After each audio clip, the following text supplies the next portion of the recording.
Now, lately I've been trying to almost ignore and report far less on Star Wars rumors of all kinds, mainly because there's just so many of them and they come from different sources with, shall we say, many different points of view or attitudes towards the franchise or towards Disney. And a lot of the time, when you really stop and think about them or examine them, they just don't make a ton of sense anyway. However, every now and then I hear one that seems like it could be legit, or when you do stop and examine it, all the evidence around it, you have to admit it at least makes sense if it were to be true. Basically, where there's smoke, there certainly could be fire. And that I think is the case with the recent rumor that a Darth Maul animated series is in the works. I think there could, and I stress could, be some truth to the rumor, or maybe I should say almost everything about or around it does make sense or seems like a solid possibility when you consider many different factors. And before really digging into it, and for those of you who haven't heard or don't know, basically the rumor says that an animated series about Maul will be coming to Disney Plus, one that essentially fills the gap between when we last saw him in Season 7 of Clone Wars and when we see him again at the end of Solo, where it's revealed he is the head of the Crimson Dawn crime syndicate.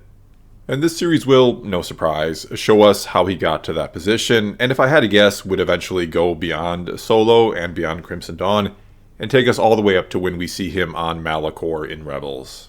It would then essentially give us the rest of his story, and there are rumors or reports that obviously Sam Witwer has signed on to once again voice Maul, and that D. Bradley Baker, who voices all the clones, and Matt Lanter, who voices Anakin in Clone Wars, are signed on as well. Though, if true, I don't think this means we'll be seeing Anakin in this series. He'd likely be voicing a different character. Okay, so getting down to it now, why would I believe any of this to be a possibility? And furthermore, why do I like the idea and hope it to be true? Well, first of all, I think The Mandalorian has proven what's been long suspected, that the more casual fan or even the non-fan who just has a mild interest in Star Wars or will watch it when it comes around, I think they can and will get into the non-Jedi and Sith side of Star Wars. That they and the hardcore fans are eager for stories beyond it, and that, though The Mandalorian doesn't deal too much with all this, if we're being honest, that the criminal underworld side of Star Wars is something that really intrigues a lot of people, and that there is a gold mine of stories to be told there. Just the fact that we're getting a Book of Boba Fett series is further proof that they're ready to embrace this side of Star Wars, and I think they're ready to embrace it in a really big way. And actually, I think they've been ready and willing for a while now. I think Solo, the movie I mean, was or is meant to be a first step into this side of Star Wars on the more mainstream level, I mean. That Maul's appearance in there wasn't just pointless fan service, as many seem to think, but rather a part of a much, much bigger plan that never came to fruition. Or maybe I should say it was a plan that got put on hold when Solo was a relative failure at the box office, and I say relative because it did make almost $400 million, which would be great for most films, but not so much for a Star Wars film. In fact, Disney was so unhappy with the results that they canceled any and all future anthology or Star Wars story films, and among those cancellations was a Boba Fett movie, and that's not a rumor from back then, it was confirmed to be in pre-production. But then there were also rumors back then that Solo would or could be getting a sequel. I believe Alden Ehrenreich, who plays Han in Solo, initially signed a 3-film deal. There were also rumors of Lando getting his own spin-off film as well. And many at the time, myself included, speculated that these would all be connected and be a part of a, shall we say, mini shared universe of sorts, though obviously still a part of the larger Star Wars universe. That all these films would be connected and deal with the criminal underworld where Maul would end up being the overarching villain. That we'd eventually get a sort of culmination movie that saw him taken down, and then after his failure he'd end up on Malachor for Ezra to find in Rebels. And I really do think something like this could still be happening. A Lando series is confirmed, which could easily tie into all this. And the recent large-scale comic book crossover event, the biggest Marvel has done with Star Wars thus far, called War of the Bounty Hunters, has now linked Crimson Dawn to Boba Fett and put them not exactly on good terms when, after the events of The Empire Strikes Back, Crimson Dawn basically stole the carbonite block of Han from Boba Fett, only for him to, of course, eventually get it back. In fact, this comic book series may have just set Crimson Dawn up to be a rival syndicate for him in the Book of Boba Fett, where we see Boba is going to take over for Jabba and try to do things a little differently now, less fear and more respect it seems. And I know what you might say to that. So far, the movies and shows seem to be ignoring the comics at best and retconning them at worst. So why would it be any different with this War of the Bounty Hunters series? Well, first of all here, it might not be. But as I said a minute ago, this was the biggest event Marvel has done with Star Wars yet, and it seems like a heck of a coincidence to set up Crimson Dawn, or their return, in a big way and to link the organization to Boba Fett only a couple months before the Book of Boba Fett is released. I mean, if I didn't know any better, I'd almost call this a clever plan. But I do know better, and again, having seen them retcon comics and having stories that really go nowhere or don't attach to the movies when you think they're supposed to or are going to, not to mention Star Wars in the Disney era hasn't been great with the whole plan thing as seen with the sequels. However, it could be that hopefully they've learned their lesson from the sequels and are trying to be far, far more coordinated going forward. The High Republic, for example, whatever you may or may not think about it, assuming you're reading it, almost feels too planned out with its 3 phases, of which the first is almost over now, but that's a discussion for another time, but still shows they are now willing or trying to plan things out. So anyway, my point is that if the Book of Boba Fett completely ignores the events of War of the Bounty Hunters, that'll be one thing. It'll be disappointing, but so be it. But if it outright contradicts it, if it carelessly discards this large event crossover comic book series like it never happened, then it'll all but put a nail in the coffin for the comics for me. It'll make me want to stop reading and buying them because what's the point?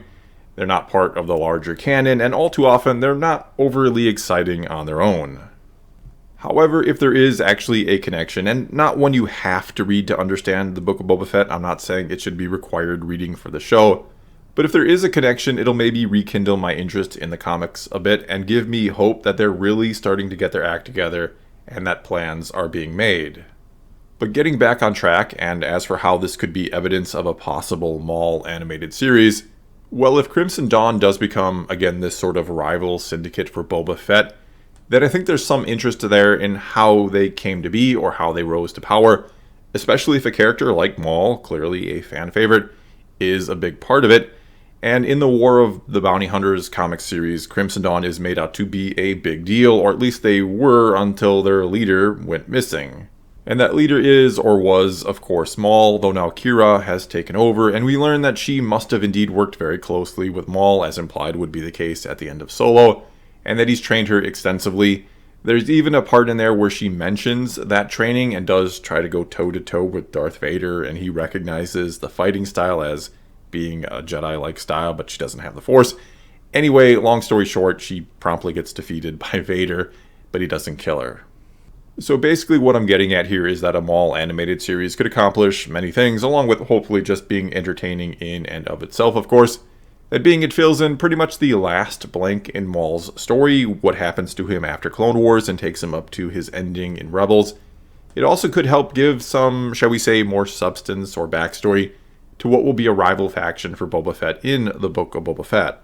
Though maybe the biggest question around all of this, with a second season of The Bad Batch now being confirmed, is would they really have 2 animated shows running and in production at the same time? And I'm going to assume if they do a Maul series, it'll be Clone Wars style animation. In other words, it'll be a large scale and very expensive production.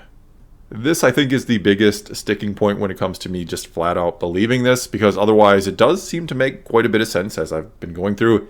And there does seem to be some supporting, we could call it evidence, pointing to this being something that would make sense for them to even do, or that they'd be willing to do or subtly have been planning and building towards for some time now. Again, since Solo ended up getting future anthology films canceled and likely scrapped, a plan to do something with Maul in this time period does seem to be something they've been considering or wanting to do.